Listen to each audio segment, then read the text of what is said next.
Lamentablemente tenemos que seguir hablando de femicidios en la República Argentina. Comenzamos el año para nada bien, por cierto, y lo terminamos muy mal. Julia Colodny, buen día, bienvenida. Hola, ¿Cómo estamos? Pablo, Buen año ante días. todo. Bueno, los datos siguen generando tanta bronca, porque Sí. uno dice, ¿cómo puede ser que siga sucediendo, que cada mes se multipliquen más los femicidios en la República Argentina y que no se pueda controlar esta situación, no combatir de alguna manera? Sí, la verdad que si hay una cifra, ¿no?, constante, si hay una constante Sí. en nuestro país, tiene que ver con la cantidad de femicidios, ¿no? Es una de las pocas variables que no varía, valga la redundancia, exacto. año a año, a pesar de incluso de políticas públicas, ¿no?, que se dieron en ese sentido. Pero tenemos que hablar, vamos a ver cuáles son las cifras actualizadas de femicidio para hacer un balance del año. Pero primero, Pablo, vamos a ver qué pasó ayer en el programa de Leo Montero de Canal 9. ¿Por qué?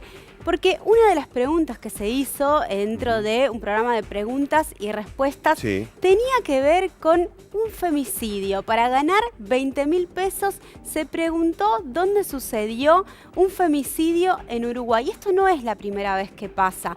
Se ofrece 20.000 pesos para que se responda ¿en dónde se dio un asesinato? Efectivamente. Lo cierto es que esa es una de las formas en las que se banaliza la situación y se naturaliza, ¿no?, de alguna manera. Pero vamos a ver entonces cuáles son las cifras que decíamos recién respecto del año 2020. Del 1 de enero al 30 de diciembre, esto es según el observatorio, ahora que sí nos ven. 298 fueron los femicidios durante el año 2020, que da un promedio de un femicidio, Pablo, cada 29 horas.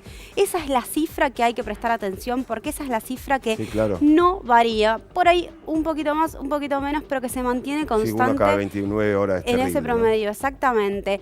¿Dónde y por quiénes fueron esos femicidios? Bueno, el 66% fueron efectuados por parejas y exparejas. Esto, y lo venimos repitiendo, ¿no?, tiene que ver con esta problemática específica que se da siempre dentro del círculo íntimo. Ese que tiene que ser el lugar seguro, bueno, termina siendo el lugar más inseguro para las mujeres y para las diversidades sexuales.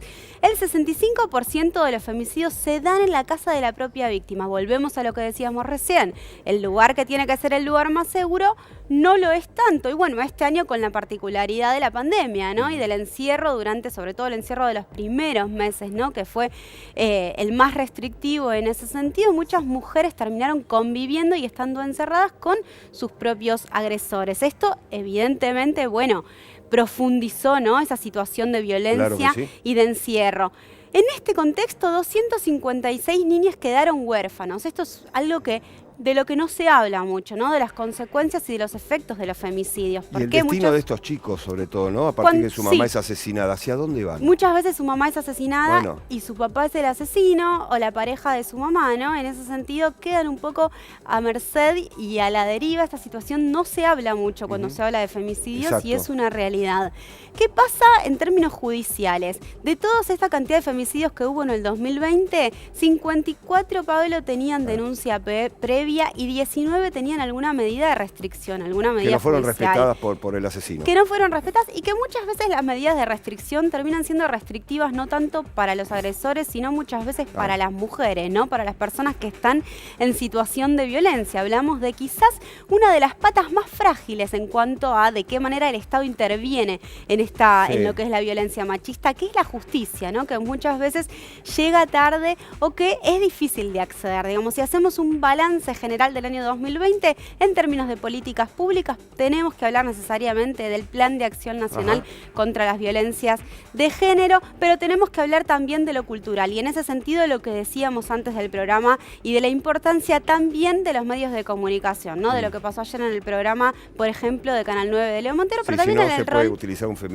para un programa de preguntas y respuestas. Exactamente. ¿No? Y ser responsables en el lugar en el que ahí lo estamos viendo en pantalla, ¿no? Bueno, ¿En qué playa de Uruguay? Exacto, apareció el cuerpo sin vida de Lola Chomalet, asesinada en diciembre de 2014. Bueno, la verdad es que si hay una forma, siempre nos preguntamos por qué está tan naturalizado este tema y por qué naturalizamos que todos los días asesinan a una mujer. Bueno, entre otras cosas lo naturalizamos porque parte de los medios de comunicación replican esto todos los días, ¿no? De esta manera es que se aporta y de esta manera también es que decimos que los medios de comunicación tenemos un rol fundamental a la hora de poder deconstruir Exacto. y desarmar la violencia machista en todos los niveles, Pablo. Gracias, Julia. Seguimos en minutos.